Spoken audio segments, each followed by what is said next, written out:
Louis de Funès, Pierre Richard, Jim Carrey deyəndə Elman Rəfiyev yada düşür. Başqa səsi vermirlər heç kimə. Mowgli, insan övladı. Qara cəngavər Joker obrazını verdilər mənə.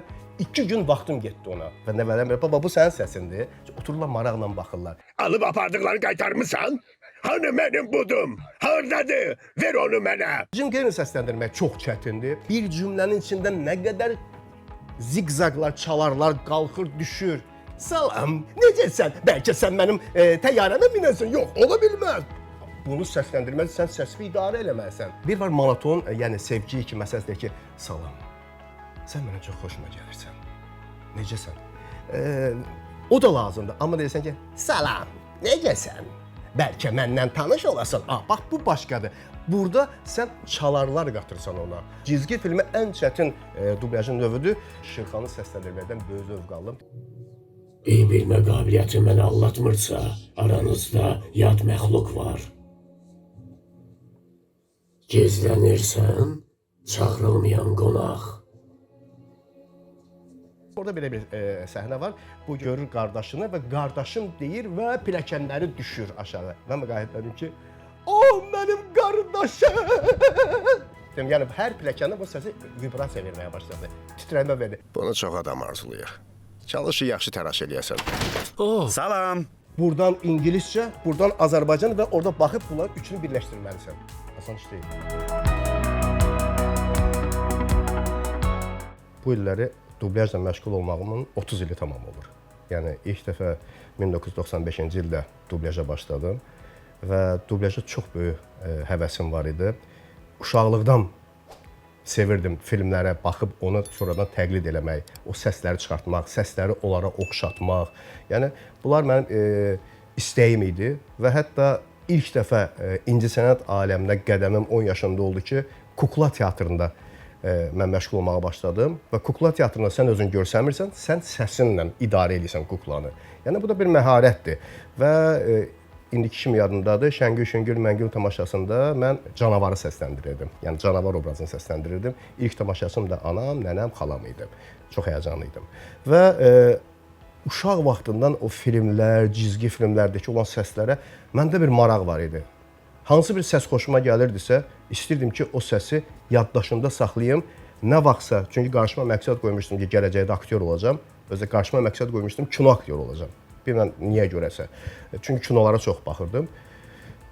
Və həmin o səsləri yaddaşımda saxladım ki, dedim, illər keçəcək, mən dublyajla məşğul olacağam. Çünki qarşımda məqsəd bu idi. Dublyajla məşğul olacağam və bu səslərdən istifadə edəcəm. Ən çox sevdiyim bir cizgi film vardı. Onu dəfələrlə baxırdım, o səsi yadımda saxlayırdım. Biri Mowgli idi. Mowgli'də 2 obrazın səsini yadımda saxladım. Dedim, bundan nə vaxtsa istifadə edəcəm. Şirxan. Это моя добыча. Mowgli. Bu səs çox xoşuma gəldi. Это моя добыча. O səsin tembrini tapdım və o tembri yaddaşımda saxladım. Və bir də orada balaca bir çaqqal vardı. Ama yiyəcəm, Billy Mowgli. O səsi yadımda saxladım. Dedim, bu səslərdən istifadə edəcəm. А мы уйдем на север и переждем. А мы уйдем на север, а мы уйдем на север, а мы уйдем на север.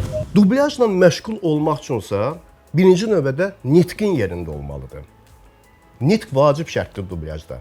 Nitqin yerində olandan sonra aktyorluq məharətin olmalıdır. Aktyorluq məharətin olandan sonra obraza can vermək məharətin olmalıdır. Çünki aktyorluğun da yerində, nitqin də yerində, amma obraza can vermək, quru səslənir.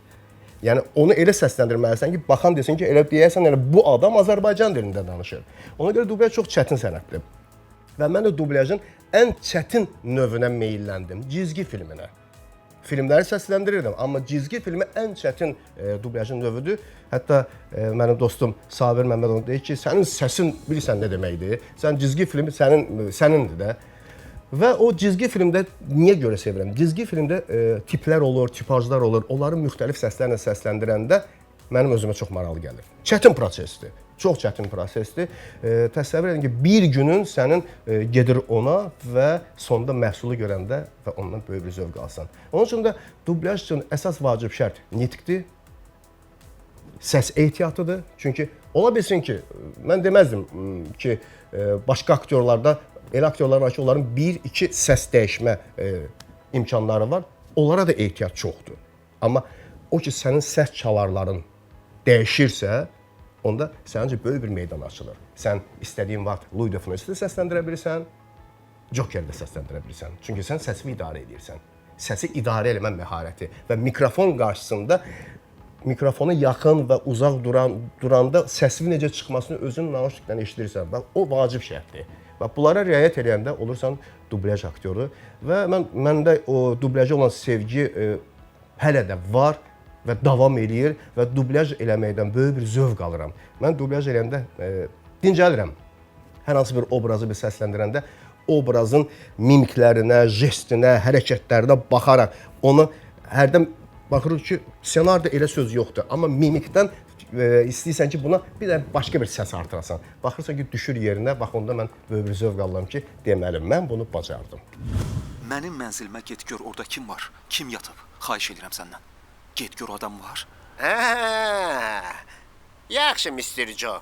İndi gedib öyrənərəm. Siz isə gözləyin. İndi gəlirəm.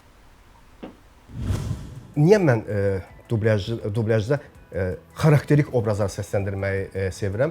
Çünki o xarakterik obrazlarda bir var monoton, yəni sevgi ki, məsələsidir ki, salam, sən mənə çox xoşuma gəlirsən. Necəsən? O da lazımdır, amma deyirsən ki, salam, necəsən? Bəlkə məndən tanış olasan. Bax, bu başqadır. Burada sən çalarlar qatırsan ona. Məsəl üçün, Louis de Funès-i səsləndirmək gözəldir. Louis de Funès-in də səslənməsinin də səbəbkarı Sovet filmlərinə baxanda Louis de Funès-i o vaxt rusların səsləndirdiyi aktyorun səsini beynimə yazdım. Dedim, nə vaxtsa Louis de Funès-i səsləndirim, mən bu səsdən istifadə edirəm. O deyir ki, vaşmuş, ne vaşmuş. Yaşıbsə. Sənin ərin, sənin ərin deyil. Yəni bu səsi yadımda saxladım ki, bu Louis de Funès-in səsidir. Ən ağır, ən çətin, mən deyərdim ki, səsləndirən obrazdan biri Jim Carrey-dir. İlahi, onu səsləndirəndə insan bir cümlənin içində nə qədər zigzaglar, çalarlar, qalxır, düşür. Salam, necəsən? Bəlkə sən mənim təyyarəmə minəsən? Yox, ola bilməz. Bunu səsləndirməlisən, səsini idarə eləməlisən. Məsələn, Sonic filmində mən onu səsləndirdim. Böyük zövqlə səsləndirdim. Yəni, bir çox Jim Carrey filmlərini səsləndirmişəm. Hətta bir yazıcı dostum vardı. Məni səhnədə görürdü və səsləndirməndən xəbərim vardı. Onlar bir məqalə yazaq ki, Azərbaycanın Jim Carrey-si Elmar Rəfiyev. Dedim, yox elə mən Elmar Rəfiyevəm. Sadəcə Jim Carrey-yə Azərbaycan'da can verirəm. Çünki Jim Carrey İngilis dilində danışır, mən sonra Azərbaycan'da can verirəm. San Fransisko'ya xoş gəlmisiniz, Mr. Vakovski. Buradakı kökələr necədir? Bu başdan xarab bizi öldürməyə çalışır. Fikirləşdiniz ki, yol üstü komikona baş çəkəsiz, ha? O əyninizdəki nədir elə? Uçuş kostyumu. O temperaturu tənzimləyir və sürüşkənliyi artırır. Sürüşmək sənin əsl peşəndir. Oho, gülməlidir. Yəni Jim Carrey-ni səsləndirmək çox çətindir. Pierre Richard-ı səsləndirməkdənsə zövq alıram. Filmi səsləndirəm, o qədər gülürəm, sonra sakitləşirəm, sonra Pierre Richard-ı keçirəm. Yəni Pierre Richard-ın da özünü səsləndirmək yaxşıdır. Maraqlıdır. Çünki bu yaxınlarda bir silsilə Pierre Richard-ın filmləri gəldi və bütün o filmləri mən səsləndirdim. Yəni bütün filmləri səsləndirmə mənə həvalə edilər. Kristin? Yox, Paletdir. Palet. Salam, Palet. Kristin kimdir? Qulaq as, Palet. Bugün mənim evimə gəlmə. Nə? Dünən mən çox gözəl bir qadınla tanış olmuşam. Deyəsən mən onu sevirəm. Mənə elə salırsan? Yazılar Pierre Richard, avtomatik olaraq yazır Elmar Rəfiyev. Jim Carrey, Elmar Rəfiyev. Louis de Funès, Elmar Rəfiyev. Çünki mən o cür obrazların öhdəsinə gəlməyə bacarıram. Cizgi filmə gələndə, hansı ki mənim anamla həyat oluşum gedir, həmin cizgi filmə baxıb ağlamışdılar, Koko. O Koko cizgi filmində o gitara çalan var, deyir ki, hanı mənim gitaram? Bəs mənim gitaramı niyə gətirməmisən? Hanı mənim budum? Hanı? Yəni, o obraz səsləndir, o obrazın mən onu hətta bir video, özüm üçün video düzəltdim. Mənim dəyərli, sevimli gitaram. Narahat olma, qaytaracağım. Bir vaxt paltaryan maşını qaytardığın kimi, Bilirsən- ya da kişi soyducumu Sən alıp apardıqları qaytarmısan? Hanı mənim budum? Hardadır? Ver onu mənə. Hamı deyir ki, dublyaj, bizim dublyajımız, Azərbaycan dublyajı bir şey deyil. Xeyr, əzizlərim, Azərbaycan dublyajı da inkişafdadır. Azərbaycan dublyajı başqa dövlətlərə baxanda siz deyə bilərsiniz ki, Rusların dublyajı, bəli, Rusların dublyajı bir nömrədir. Amma başqa dövlətlərlə yanaşı bizim dublyajımız çox inkişaf edir. Və inkişafın da səbəbi nədədir? Məgər maddiyyat olarsa, aktyor bir işdən normal bir qazanc götürərsə və ora can qoyacaq. Yəni, çünki bizim bu günləri Azərbaycanda dublyajə verilən qiymət çox acınacaqlıdır və mən harasa bir il dublyajdan uzaqlaşdım. Dedim, məni heç kim çağırmasın. Mən bu xırda məbləğə dublyaj eləməyəcəm. Uzun müddət televiziyaların adını çəkmək istəmirəm. Uzun müddət bir televiziyada işlədim. Mənə Joker, birinci qara cəngavər Joker obrazını verdilər mənə. 2 gün vaxtım getdi ona. Səs də bu iddiadır ki, bu çapıqlar hardandır? Bəlkə orada onun mimikaları var. Belə onlara kimi eləyirdim. Bu çapıqlar hardandır bilirsən? Mənim atam əyyaş və zalım idi. Və bir dəfə yenə özündən çıxmışdı. Mənim anam özünü qorumaq üçün mətbəx bıçağı götürdü. Amma atamın bundan xoşu gəlmədi. Sonda mənə verilən məbləği görəndə mən ağlamaq tutdu. Dedim, 2 günə səni bu verirlərsə, deməli gərək mən 15 dəfə gəlim ki, mən müəyyən məbləğ qazana bilim. Ondan sonra dedim ki, mən dublyajdan gəlmək istəmirəm. Amma məsəl üçün qatqiya, yəni pis, mən belə rusca qatqiya deyirlər. Onun dublyajı oldu. Sağ olsun Elnəz müəllim məni çağırdı kastinga. Mən dublaj kastinglərini getmirdim, amma son dönəmdə Sony Pictures'dir, Sony'nindir, sonra deyəsən Disney'indir. Cizgi filmləri gəlir və biz burada onun kasting edirik, səssiz kasting gedir ora. Onlar seçim edirlər ki, bu aktyoru səsləndirsin. Təzəlicə başlayıb. Qabaq elə deyildi. Və məni kastinga çağırdılar. Orada Drew və Grew var da. Drew və Grew. O qardaş var, sarı saç. Sarı saç. Orada bir səhnə var idi. Mənə kimi 3-4 aktyor səsləndirmişdi. Mən aktyorun, həmin o cizgi filmdəki aktyorun obrazına baxdım. Orada belə bir səhnə var. Bu görür qardaşını və qardaşım deyir və pilləkənləri düşür aşağı. Mən qayıt dedim ki, o mənim qardaşım! Dedim, yəni hər pilləkəndə bu səsi vibrasiya verməyə başladı. Titrəmə verdi. Həmin o titrəməklə, səsimi oynatmağımla səsim gedim ki, obrazı mənə verirlər səsləndirməyi. Və Mosfilmdən səs rejissoru gəlmişdi. Girdim studiyaya, dedim ki, bəs o dublyaj bizdə məsələn oturaq yerdədir, orada ayaq üstə səsləndirsəm. Ayaq üstə girdim, dedim ki, mən bacardıqca fasilə verməyək də, mən ki, obrazın o ana xəttini tutandan sonra, onun içini tutandan sonra mən istəyirəm ki, davamlı yazam. 2 dəfə bunlara şans verim ki, bayrağa çıxıb fasilə eləsinlər. Səsləndim, bitirdim. Bir də deyəcəklər ki, Elman özünü tərifləyir. Yox, yəni olduğunu deyirəm. Həmin dostumuz yaxınlaşdı mənə. Dedi ki, olar sənə bir söz deyim. Sənin iş prosesinə baxdım, çox bəyəndim. Sənin bu səsləndirdiyin obrazı Mosfilmdəki aktyor 3 günə səsləndirsən, 5 saatdır bunu bitirdim. Yəni bu mənim üçün tərif idi. Bu tərif, aktyora deyilən bu tərif onu ilhamlandırır, işə olan sevgisini artırır. Biz ondan ulduz xəstəliyinə tutulmuruq. Sadəcə deyək, aha, mənim işimə qiymət verildi. Bu vacib şərtdir. Və ondan sonra Yurski Park filminə, yəni bir obraza dəvət edildilər. Ən belə deyim də, həyatımda 2 dəfə böyük məbləğ almışam dublyajda səsləndirdiyimə görə və onlar həmin o layihələrdə iştirak elədiyimə görə böyük məbləğ verildi və o məbləği alanınca adama xoş gəlir ki, zəhmətinin, deyək ki, bu məbləğdə o filmlərdə, yəni, deyək ki, bu nədir? Bunları kimə gətirmirsən? Sənin üçün gətirmişəm. Yusif, bəs bunlar nədir? Zəhmətimin bəhrəsidir. Biz, məsələn, Pərviz Məmmədrızayevlə bizim duetimiz çox superdir. Yəni, biz bir yerdə olduq, super olur. Məsəl üçün, Transformerlər cizgi filmində Pərviz və mən hərəmiz 7-8 obrazı ayrı-ayrı səslərlə səsləndirirdik. Megatron, yəni bu o cürbəcür səslərlə, yəni onu səsləndirirdik. Hətta mən başqa bir televiziyada dublyajda olanda Pinokyo, yəni bizim bildiyimiz Buratino səsləndirəndə 11 fərqli səslə mən səsləndirdim. Düzdür, aldığım məbləğ onun yanında heç nə idi. 11 ayrı-ayrı səslərlə səsləndirdim və özüm də həzz aldım. baxıram, baxandan sonra həzz alıram. Hətta cizgi filmlərim var ki, onları mən səsləndirəndən sonra xahiş edirəm ki, mənim öz arxivim üçün o cizgi filmləri götürürəm, nəvələrimə göstərirəm. Və nəvələrim deyir, baba bu sənin səsindir.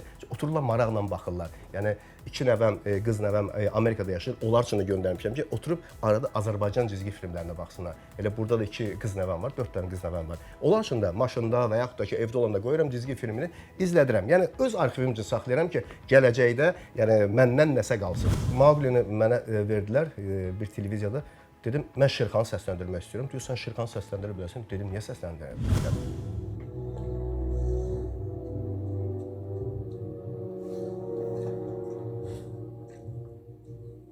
Görürəm hamı buradadır. Cürbəcür tanış qoxular məni vali eləyir.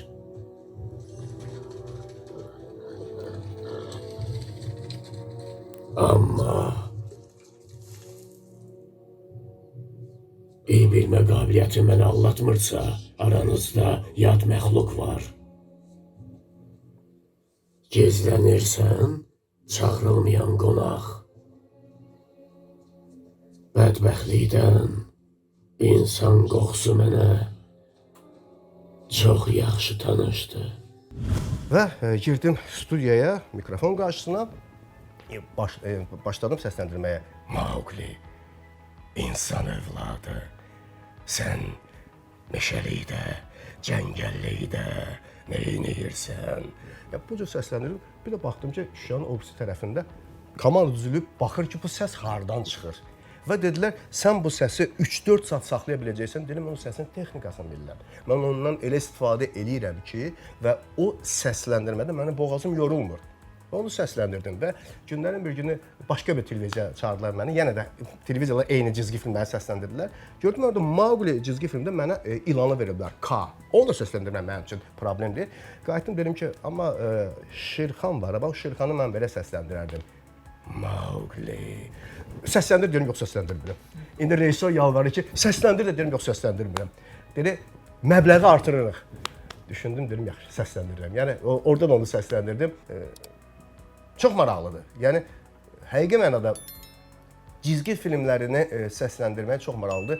Və günlərin bir gündə bizi bir televiziya dəvət edir, Pərviz Məmmədrızayevlə məni bir televiziya dəvət edir ki, gəl cizgi filmi səsləndirməyə.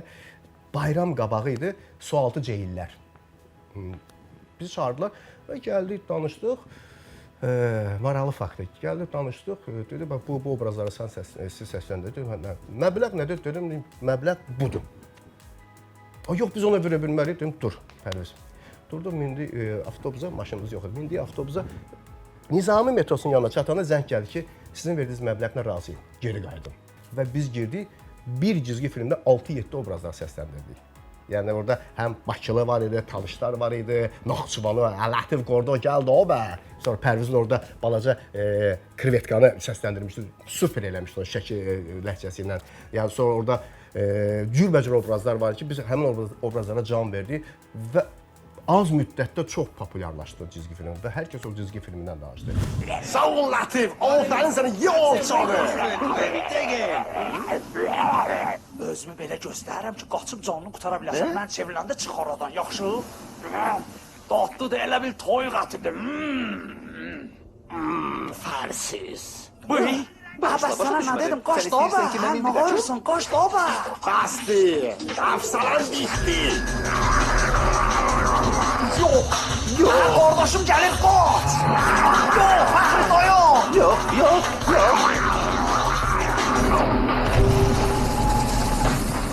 Dublaja 95-ci ilə gələndə mənim elə müəllimim Nəcibə xanım olub, Eldəniz Rəsulov olub, Məmməd Səfa müəllim olub, Vidadi müəllimə dublaj eləmişəm və bildiyim bütün dublaj aktyorlarını bir yerdə səsləndirmişim və mənim dublajda addımlamağıma mənə yol göstərən Lauzo xanım Rəsulovaya mən təşəkkür edirəm. Çünki o bizə inandı, bizim qrupamıza inandı. Mən öz qrupamı yığdım, gətirdim ki, biz o vaxtı Ördəklərin macəraları cizgi filmi səsləndirirdik və orada mənə o ördəyi verdilər, o Magdaqı. Kinostudiyadan zəng vurmuşdular.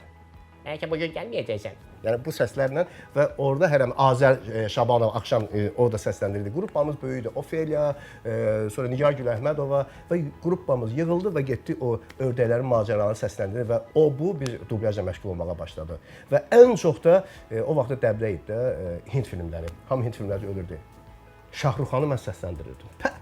Sonra bir dəfə də bir bayram günü Şahrukxanda başladıq. Şahrukxanı səsləndirdi. Bir dənə zarafat yanına bir şey eləyən. Şahrukxan Talış ləhcəsi danışır. Qıza mənə bu. Gəl hələ, gəl hələ. Bunu səsləndirdi Nəcmə xanımdan.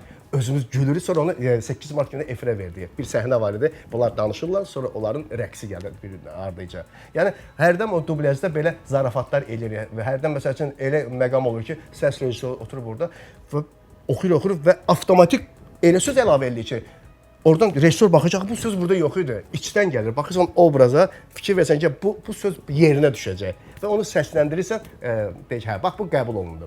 Harasa gedirsən, üzdən tanıyırlar. Məsələn, çəkildiyin filmlər, əsas aktyorlar film və televiziyanı tanırlar. Teatrla tanınmaq biraz az kütlədir, amma televiziya çox böyük bir kütlədir. 3-4 dəfə olub ki, girmişəm dükana, nəsə istəmişəm, birdən belə başını qaldırıb, bu səsin sahibi sizsiniz. Mən sizin səsinizlə böyümüşəm. Baxıram qabağımda yekə, belə cüssəli bir adam da, mən sizin səsinizlə böyümüşəm. Və elə insanlar olub mənim səsimdən tanıyıblar. Yəni həm filmlərdə, həm cizgi filmlərdə səsləndiyim səsdən tanıyıblar.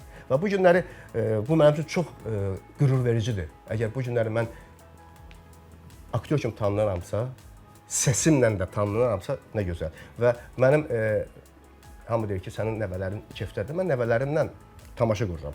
Onlarla müxtəlif səslərlə danışıram. Və onlar da maraqlı gəlir. O balaca olan vaxtı müxtəlif səslərlə danışıram. Maraqlı gəlir. Çünki uşaq aləmi tamam başqadır. Və uşağın düşüncəsi, uşağın dünyaya baxışı və baxır gör ki, babası gah bu səslə danışır, gah bu səslə danışır. Necəsən, nəvəm? Niyə belə səslər çıxardır? Yəni səslərin dəyişməsi, yenə deyirəm, dublyajda əgər sən çox inkişaf eləmək istəyirsənsə, müşahidə qabiliyyətin çox böyük olmalıdır. Və aktyor, yəni küçədə, metroda, avtobusda insanların danışıq tərzləri var. O danışıq tərzləri götürməlisən, tembrləri götürməlisən, o sənin üçün bir baz olur. Necə ki, mən bax, indi Azərbaycan dilində dayanmadan düşünərək danışıram. Və ortada heç vaxt eləmirəm. Çünki bilirəm nə danışıram. Çünki mənim söz ehtiyatım çoxdur. Dublyaj da elədir. Sənin səs ehtiyatın çox olanda obrazı sənə göstərən kimi deyirsən, bunun səsi budur. Həmişə deyirəm ki, obrazı mənə göstərin. Deməli, bir film səsləndirmişdim. Kimsə mənə yazdı, onu yadımda deyirəm. Onu mən paylaşdım sosial şəbəkədə. Mən dublyajla bağlı sosial şəbəkədə tez-tez paylaşımlar eləyirəm. Yazdı ki, bu aktyorun həyatdakı səsi çox incədir. Amma siz onu, necə idi orada? Karlo, mənim üzümü qırxarsan, qorxma, gəl üzümü qırx. Yəni, mən mikrofona yaxınlaşırsan, səsi verirsən sinəyə. Bir var beyin səsi, bir var sinə səsi. Və bunu bu cür səsləndirib, dedi, o aktyorun səsi belə deyil. Bunu çox adam arzulayır. Çalışır, yaxşı təraş eləyəsən. Salam. Necəsiz? Nə oldu? Lənətə gəlsin. Qorxulu heç nə yoxdur. Tommy, əvvəlcə gələ zəng eləyəydin. Cid, mən düşünmürdüm ki... Hə, sən çox nadir hallarda düşünürsən. Yaxşı. Sən məşq edirsən? Bəli. Tanrı sənə gözəl səs bəxş eləyib. Bütün dünya səni dinləyəcək. Bunu başa düşürsən? Bəli, Mr. De Carlo. Amma mən... Nə? Sadəcə istəyirəm ki, artıq nəysə baş versin. Səbirli ol. Çox qəribədir ki, biz obrazları görürük ekranda. Ekranda görən kimi obrazı, onun səsi haqqında düşünürük ki, bunun səsi necə ola bilər? Hərdən mən deyirəm, qəribə bir ştamp var. Kökdürsə bu gərək belə danışmalıdır. Salam, necəsən? Kök adamlar var ki, danışırlar. Səsi belə, salam, necəsən? Nə var, nə yox? Kökdür də. Amma biz mütləq surətdə kök adam görən kimi mütləq surətdə onun səsi belə olmalıdır. Necəsən? Ya bu olmur. Olmur. Kökün öz səsi var da. O daha maraqlı görsənir. Kök adam belə, salam, necəsən? Baxdım, yekə cüssəli bir adam səs bu boyda. Yəni o elə insanlarla mən rastlaşıram. Yəni elə bir insan da var ki, elə bir insanla mən rastlaşdım, onun səsini yadımda saxlamışdım. Arıq idi, onun səsi belədir. Ha, necəsən, nə var da yox. Xoşum gəlirdi o səsdən. O səsdən istifadə elədim. Yəni dublyajda gərək müşahidə qabiliyyətin olmalıdır. Müşahidə qabiliyyətinə yanaşı onu yadda saxlamalısan. Yəni səs ehtiyatlarında yadda saxlamalısan. İnsan böyük bir kompüterdir. Onun içində nələr var. Yəni biz ondan vaxtaşırı istifadə edirik. Onun üçün də dublyajla məşğul olmaq istəyirsinizsə, gərək nitqiniz yerində olsun, səs ehtiyatınız yerində olsun və obrazların danışığı canlı olsun və bu günləri Azərbaycanda dublyaj çox inkişaf edib. Mən istəyərdim ki, mən özümü tuturam bu dublyajla məşğul olan bu productionlara, televiziyalara dublyajı düzgün qiymət verin, aktyorlara düzgün qiymət verin. Biz o vaxtı, mən Sumqayıtda da olmuşam, orada böyümüşəm. Sumqayıtda biz Hind filmlərinə Azərbaycan dilinə baxırdıq. Biz o səslərdən həzz alırdıq. Əminə Yusif qızın səsindən həzz alırdı, Həsən Abucun səsindən həzz alırdı, Rasim Balayevin, Şahmar Ələkbərov, biz onların səsindən həzz alırdı. Çünki həqiqətən də onlar can verirlər, maraqlı idi. Və bu günləri biz gedirik kinoteatrlarda filmlərə baxırıq rus dilində. Anlayıram, başa düşürəm. Altdan Azərbaycanı da tərcümə gedir, çox biabırçı vəziyyətdə. Biz bir productionda dedik, gəl, deyəsən,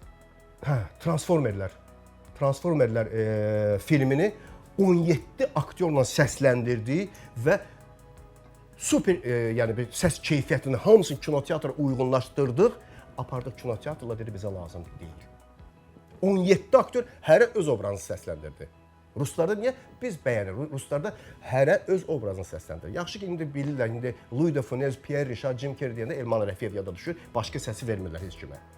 Çünki bilir ki, bunu Elman səsləndirir. Bu günləri mən səsləndirim, sabah Məmməd səsləndirsin, o birisi gün Əli səsləndirsin, bu obraz səslər dəyişir. Ruslar niyə qabaqdadır? Çünki onlar bir aktyorun, məsələn, Schwarzeneggerin səsi bir nəfər aktyordur. Bu adam bilir ki, bunun səsi bu olmalıdır. Və biz də ona doğru gedirik. Məsəl üçün, mən bir serialda oynadım, Ata Ocağı serialında. Mən orada biraz təmkinli, qəribə bir səs tembrilə və günlərim gün televiziyada mənə Jackie Chan'ın əcnəbi filminin səsləndirilməsini baş rolu mənə təklif elədilər.